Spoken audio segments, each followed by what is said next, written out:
오늘 이사야서 35장 말씀은요, 정리를 하면 사실 39장까지 39, 27에서 39 전반 제1 이사야의 이 전반부는 주로 그 심판에 대한 부분들이 많이 기록이 되어 있고요. 그리고 나서 이제 39장을 끝내고 40장부터 신약처럼 27권의 책은 거의 회복에 대한 메시지로 정리가 되는 게 이사야서 말씀입니다. 35장은 34장까지 있었던 심판에 대한 것에 대한 정리를 해주면서 어제 34장은 굉장히 뭐라 그럴까요? 에돔 족속에 대한 혹독한 심판을 예언하셨잖아요. 그래서 멸하기로 작정된 자에게 땅이 다 황무지가 되어버리고 거기에 들짐승들이 살 것이고 궁궐에 가시나무가 날 것이고 기타 등등으로 온갖 저주가 다 부어졌는데 35장은 전혀 다른 분위기로, 그래서 이 35장은 앞으로 오게 될 40장부터 주어지는 그 희망에 대한 전주곡이다, 이렇게 불려지고 있습니다. 35장에 우리가 오늘 제목을 그래서 이렇게 잡아봤습니다. 하나님의 아름다움을 보리로다. 뭘 본다고요? 하나님의 아름다움을 보리로다. 그래서 전반부에는 하나님의 영광이 나타날 때에 대해서 살펴보겠고요. 그리고 7절까지 그렇게 살펴보고 8절부터는 거룩한 대로에 대해서 살펴보도록 하겠습니다. 먼저 1절에서 7절까지 한번 보면 하나님의 영광이 나타나는, 그러니까 34장과 35장의 아주 극명한 대조는 뭐냐면, 한쪽은 34장은 하나님이 대적이 되고 원수가 되는 것입니다. 그래서 내가 너의 서너 가지 죄를 기억하는데 내가 이 심판을 돌이키지 않겠다라고 하나님께서 멸하기로 마크해 두셨다고 했죠. 그래서 그 마크한 것을 쫓아서 하나님이 아주 혹독하게 심판을 내리는 장면입니다. 그런데 35장은 사실은 둘이 삐까삐까합니다. 비등비등합니다. 죄 지은 걸로 말하면 똑같아요. 그런데 이 35장의 백성들은 주께 구속함을 받은 백성들, 그리고 하나님께서 오셔서 하나님께서 보수자가 되시고 하나님께서 그들을 구속해 주시는 것에 차이가 있습니다. 그래서 하나님의 영광이 온다, 하나님이 온다, 또는 그분의 나라가 온다, 우리가 이렇게 받아들일 수 있는데 그 차이를 우리가 한번 살펴보도록 하겠습니다. 먼저 그분의 영광이 나타나게 되면 첫 번째로는 피조 세계가 회복이 됩니다. 1절부터 보면 광야 메마른 땅이 기뻐하고 사막이 백합화처럼 즐거워한다라는 거예요. 자, 그 다음에 무성하게 피어 기쁜 노래로 즐거워하고 레바논의 영광 갈멜과 샤론의 아름다움을 얻을 것이다. 레바논은 뭐로 유명했냐면 백향목으로 유명했습니다. 그 다음에 갈멜은 웅장한 상수리 나무, 그 다음에 샤론은 꽃들과 비옥한 목초지로 굉장히 유명한 땅이었어요. 근데 어떤 땅이? 광야와 메마른 땅이, 사막이. 여러분, 사막은 이 이스라엘의 남부를 보면 네겝이라 그래서 이 네겝은 다 사막이에요. 그러니까 이 사막에 꽃이 핀다. 또 시리아 쪽으로 오는, 그래서 이쪽에서 바벨론이나 아시리아의 포로로 됐던 사람들이 돌아올 때에 그들이 사막을 지나쳐 갔단 말이죠. 그래서 이 시리아 쪽에 있는 그 사막도 역시 여기 말하고 있는 광야, 메마른 땅, 사막, 이렇게 표현될 수 있습니다. 그런데 이 땅이 정말 푸른 나무로 우거지고 그다음에 울창하게 되고 꽃들이 피어나는 그런 길로 변화가 된다는 거예요. 6절 말씀에 보면 2절에 그렇게 이야기하고 있습니다. 그것들이 여호와의 영광 곧 우리 하나님의 아름다움을 보리다. 왜 사막이 그렇게 꽃길이 펼쳐지고 나무들이 솟아오르고 울창한 살림이 되어서 회복이 되느냐? 그것은 여호와의 영광 곧 우리 하나님의 아름다움을 보기 때문이다, 이렇게 표현할 수 있습니다. 자, 그것들이 그래서 광야 메마른 땅 사막이 보게 될 것이다 라는 의미로 해석하는 것이 1차적이고요. 또 2차는 내 백성들이, 그들이라고 해석을 할 수 있습니다. 그러니까 하나님의 백성들이 하나님의 영광과 하나님의 아름답게 행하시는 일들을 보게 되는 거예요. 여러분, 우리의 삶에 우리 방금 찬양할 때 어떻게 찬양했죠? 꽃들도 그 가사가 처음에 이렇게 시작이 됩니다. 이곳에 생명샘 솟아나 눈물 골짝 지나갈 때에. 여러분, 우리가 눈물 골짜기를 지나가고 있는 것 같아요. 근데 머자나 열매 맺히고 웃음소리 넘쳐나리라. 아멘. 여러분, 이렇게 꽃들도 바람도 구름도 넓은 바다도 하나님을 찬양하게 피조 세계가 회복이 되는 것입니다. 6절 말씀에 이는 광야에 물이 솟겠고 사막에 시내가 흐를 것이다. 와, 이런 일이 어떻게 일어날 수 있을까요? 이런 일은 하나님께서 행하시는 일로만 가능한 겁니다. 자, 그 다음에 7절 말씀, 뜨거운 사막이 변해서 못이 될 것이고 메마른 땅이 변해서 원천, 물의 근원이 될 것이다. 그래서 승량이 눕던 곳이 풀과 갈대와 부들이 날 것이다. 이렇게 표현했습니다. 자, 여러분, 이스라엘이 사실은 비옥한 땅이라고, 젖과 꿀이 흐르는 땅이라고 하지만 사실은 굉장히 좀 메마른 땅이에요. 그 메마른 땅에서 물이 얼마나 소중한지는 이스라엘 백성들이 다 압니다. 특별히 네겝이나 저쪽 이제 사막 지역이나. 그래서 사실은 이스라엘은 저 단에서부터 흐르는, 저기 헐몬산에서부터 흐르는 물과 단과 또 세 가지 정도의 물 근원이 있어서 거기서 물이 흐르지 않으면 이스라엘의 물 공급이 안 돼요. 그래서 갈릴리 바다를 통해서 사해까지 흐르는 그 젖줄기가 있어야 사실은 사는 땅입니다. 그런데 사막이, 메마른 땅이 변해서 이 저수지나 또는 물의 근원이 된다라고 이야기하고 있는 거죠. 하나님께서 생명과 구원으로 그들을 먹이시겠다라고 이야기하는 것입니다. 이사야서 58장 11절, 여호와가 너를 항상 인도하여 메마른 곳에서도 내 영혼을 만족하게 하며 내 뼈를 견고하게 하리니 너는 물된 동산 같겠고 물이 끊어지지 않은 샘 같을 것이다. 아멘. 하나님이 우리의 샘이 되십니다. 하나님이 우리의 물된 동산이 되십니다. 뭐 우리가 잘나서 그렇게 되는 거 아니에요. 하나님이 너를 항상 인도해서 그 메마른 곳에서도 내 영혼을 만족해 한다. 하나님, 우리를 그렇게 다스려 주옵소서. 기도하는 저와 여러분들 되시기를 예수님의 이름으로 축원드립니다. 두 번째, 하나님의 영광이 나타날 때는 피조 세계가 회복될 뿐만 아니라 인간 세계가 회복이 됩니다. 3절에는 보면 너는 약한 손을 강하게 하며 떨리는 무릎을 굳게 하며 또 겁내는 자들에게 이르기를 굳세어라, 두려워하지 말라, 보라 너희 하나님이 오사 보복하시어 갚아주실 것이라, 이렇게 말해요. 굳세어라 금수나, 이렇게 해주신다는 거죠. 아무도 안 웃습니다. 네. 근데 이거 영어로 보면요, 굉장히 우리에게 다가옵니다. 이렇게 말하고 있습니다. With this news, 이 뉴스를 통해서 strengthen those who have tired hand, 그 지친 손을 가진 사람들을 강하게 하고, and encourage those who have weakness, 정말 다리가 풀려버린 그 사람들을 격려해 주라라고 말하고 있습니다. 여러분, 약한 손, 떨리는 무릎은 연약해서 더 이상 버티지 못하는 상태를 상징합니다. 말하자면 이스라엘은 앞으로 다가올 그게 그 고난이 너무 심해서, 자기들이 당하는 고난과 환난이 너무 심해서 삶의 소망까지 다 놓아버리는 상태를 말합니다. 그래서 삶의 목적 상실, 그리고 앞으로 걸어갈 힘을 완전히 잃어버린 사람들에게 이 소식을 통해서 격려해주고 힘내게 해라 라고 말하고 있는 것입니다. 겁내는 자들에게 이르기를 굳세어라, 두려워하지 말라. 이거 영어 성경 그래요. Say to those with a fearful heart, be strong and do not fear. For your God is coming to destroy your enemy. He will come to save you. 하나님께서 오시는 사건을 주목하라라는 거예요. 하나님께서 오시는데 두 가지 목적으로 오십니다. 첫 번째, 너희 대적들을 물리치실 것이다. 두 번째, 너를 구원해 주실 것이다. 여러분, 지금 사실 이스라엘은 전쟁 가운데 아시리아한테 무너집니다. 또 나중에 바벨론한테 무너집니다. 뭐 하여튼 다 무너져 버리는 거예요. 그런데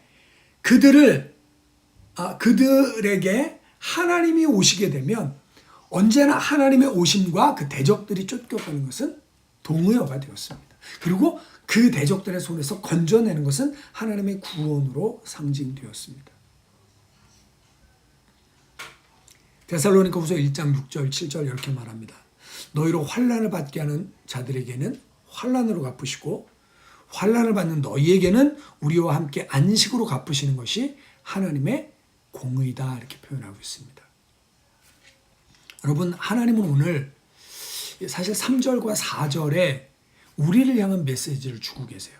자, 영어로 다시 한번 읽어드리죠. 제가 발음은 안 좋지만 With this news, strengthen those who have tired hand and encourage those who have weak knees. Say to those who fear for hearts, be strong and do not fear, for your God is coming to destroy your enemies. He will come to save you. 하나님이 오셔서 그 하나님이 오시는데 대적을 물리치시고 너를 구원하실 거다. 그러니까 be strong, 강해져라. Do not fear, 두려워하지 마라. 그리고 이 뉴스를 통해서 너의 이 연약한 손과 흔들리는 무릎을 견고하게 하고 일어서라 라고 우리에게 말씀하고 계십니다. 여러분, 혹시 지금 이 팬데믹이 길어지면서 삶의 소망이 끊어지고 앞으로 어떻게 살지, 어떻게 가야지 맥이 풀려 계시는 분 계신가요? 여러분, 하나님의 오심을 기대하시길 바랍니다. For your God is coming. 하나님이 오고 계세요. 여러분, 소망이 없는 땅에 하나님이 오시면 소망이 돋아나는 겁니다. 아멘. 눈물 골짜기를 지나가고 있는데 머지않아 열매 맺히고 웃음소리가 들려나게 될 것은 그 사이에 사람들은 운이 좋아야 된다고 생각합니다. 사람들은 자기가 열심히 노력해야 된다고 생각합니다. 그러나 모든 것을 다 잃어버린 상황에서도 크리스천들에게는 하나님이 함께 하시면, 하나님이 오시면, 하나님이 개입하시면, 하나님이 말씀하시면, 하나님이 명령하시면, 하나님의 성령이 임하시면 전세 역전되는 줄 믿습니다. 그러니까 우리가 기다려야 될 것은 주의 영이 오시는 것, 하나님의 임재가 오는 것, 하나님의 뜻이 이루어지는 것, 하나님의 나라가 임하는 것, 그것이 우리의 소망이 되어야 될 줄 믿습니다. 지금 지표가, 지금 경제가, 지금 상황이, 지금 누가 이렇게 하는 것이 우리의 초점이 아니라 하나님이 나와 함께 계신가? 하나님이 내 삶의 길에 오고 계신가? 하나님이 내 삶의 길을 인도하고 계신가? 나는 하나님의 뜻대로 걷고 있는가? 이것이 우리의 중심이 되어야 될 줄 믿습니다. 그러면 그 하나님이 오실 때에 눈물이 끝나고, 그 하나님이 오실 때에 나의 근심이 끝나고, 그 하나님이 오실 때에 마른 땅이, 그 사막이 강물이 흐르고 정말 물의 원천이 되게 될 줄 믿습니다. 5절에 이렇게 말합니다. 그때 맹인의 눈이 밝을 것이며, 아멘, 못 듣는 자의 귀가 열릴 것이며, 또 그때 저는 자는 사슴같이 뛸 것이며 말 못하는 자의 혀는 노래하리라. 여러분, 이 수준은요, 못 보던 사람이 보게 돼요. 바디메오가 봤습니다. 귀가 열릴 것이에요. 이 귀를 못 듣지 못하던 자가 이렇게 에바다 열려라 하면서 귀가 열고 혀에 맺힌 것이 풀어집니다. 저는 자가 사슴같이 뜁니다. 사도행전 3장에 나타나는 거죠. 말 못하는 자의 혀가 풀려서 노래하게 됩니다. 이 말을 못하던 사람이 말을 하는 것도 감사한데 노래한단 말이에요. 저는 자가 걷는 것도 감사한데 뛰게 된단 말이죠. 여러분, 이것은 우리가 생각하고 상상하는 이상의 것을 말하고 있는 거예요. 하나님이 오신다, 하나님이 역사하신다, 하나님이 개입하신다. 우리의 머리가 생각하는 그 이상으로 하나님이 역사하실 줄 믿습니다. 여러분, 하나님의 오심을 기대하는 저와 여러분들 되시길 원합니다. 하나님이 오셔서 그가 오사 보수하시며 그가 오사 너를 구원하시리라. 아멘. 하나님의 행하심이 여러분의 삶에 나타나기를 예수님의 이름으로 축원드립니다. 두 번째 파트 8절부터 보면 거기에 대로가 있어서 이렇게 표현하고 있습니다. 자, 여기서 말하는 대로, 근데 그 길을 거룩한 길이라 일컫겠다 이렇게 표현하고 있습니다. 여기서 대로는 여러분 그 왕이 지나갈 만한 그 길이란 말이에요. 하이웨이. 그래서 여러분 이 팔레스틴 이쪽으로 보면 왕의 대로, 이게 왕들이 전쟁하러 다닐 때에 지나다니던 그 길, 그 하이웨이, 마차가 다닐 수 있는. 여러분, 근데 그 길이 거룩한 길로 불리고요. 대로가 펼쳐지게 되는데 이 길 대로라는 것은 궁극적으로는 포로로 잡혀갔던 사람들이 돌아오는 길을 말할 수 있습니다. 두 번째, 구원으로 인도하는 교회라는 길이 될 수도 있습니다. 세 번째, 궁극적으로는 천국으로 가는 길이 될 수 있는 것이죠. 그런데 그 대로가 펼쳐지고 그 길을 거룩한 길이라 부를 것이다. 그런데 이 거룩한 길은 특징이 있습니다. 지나가지 못하는 대상이 있고 지나갈 수 있는 대상이 있어요. 지나가지 못하는 대상은 8절에 이렇게 기록하고 있습니다. 깨끗하지 못한 자는 지나가지 못하겠고, 보통 깨끗하지 못한 자, 할례받지 못한 자 그러면 이방인을 이야기할 수 있습니다. 그 다음에 8절에 우매한 행위는 그 길로 다니지 못할 것이며, 우매한 행위라는 것은 이스라엘 가운데 있지만 하나님의 법을 깨닫지 못하고 하나님의 뜻대로 살지 않는, 말하자면 하나님의 기준에 적합하지 않은 사람인 것이죠. 그러니까 깨끗하지 못한 자, 행위는 그 길로 지나갈 수 없습니다. 그리고 광야를 지나갈 때는 굉장히 맹수가 나타나는 것이 위험한 길이었단 말이에요. 그리고 도적대가 나타나서 그 약탈하는 것이 위험한 길이었다는 것이죠. 근데 9절 말씀에는 거기에는 사자가 없고 사나운 짐승이 길로 올라가지 아니하므로 그것들을 만나지 않겠다 말씀하고 있어요. 여러분, 사실은 이 말 때문에 그런지 느헤미야는요, 그 돌아오는 길에 사실은 왕이 군대를 붙여주겠다 그랬어요. 그런데 아닙니다. 우리가 가는 길은 하나님이 지키실 것입니다. 그래서 군대를 동행하지 않고 그냥 포로들이 이렇게 돌아오게 되는 것이죠. 저는 그 느헤미야가 이 성경 구절들을 정확하게 이해하고 있었다고 생각합니다. 그러면서 하나님이 지키실 거야. 이 대로에 하나님이 동행하실 거야. 그러면 맹수가 도적대가 가까이 못할 거야 라고 그가 신뢰했던 것 같습니다. 자, 어쨌든 그 길은 깨끗하지 못한 자, 우매한 행인, 사자나 사나운 짐승이 다니지 않고 누가 갈 수 있냐? 거기는 오직 이 사람들만을 위해 준비되어 있는데 8절, 9절에 구속함을 받은 자들을 위하여 있게 될 것이다. 그리고 오직 구속함을 받은 자만 그리로 통행할 것이다. 여러분, 바벨론으로 끌려갔던 모든 사람이 돌아온 건 아닙니다. 바벨론으로 가서 70년이 됐다는 것은요, 바벨론에서 이미 삶의 터전이 다 잡혔다는 것입니다. 지금도 우리 지금 캐나다에 살고 아르헨티나에 살고 또 미국에 살고, 여러분 삶의 이 집이 예를 들어서 렌트 살고 있다. 그러면 언제든지 한국 돌아갈 수 있어요. 그렇죠? 영주권이 없다. 비자로 살고 있다. 언제든지 한국 돌아갈 수 있습니다.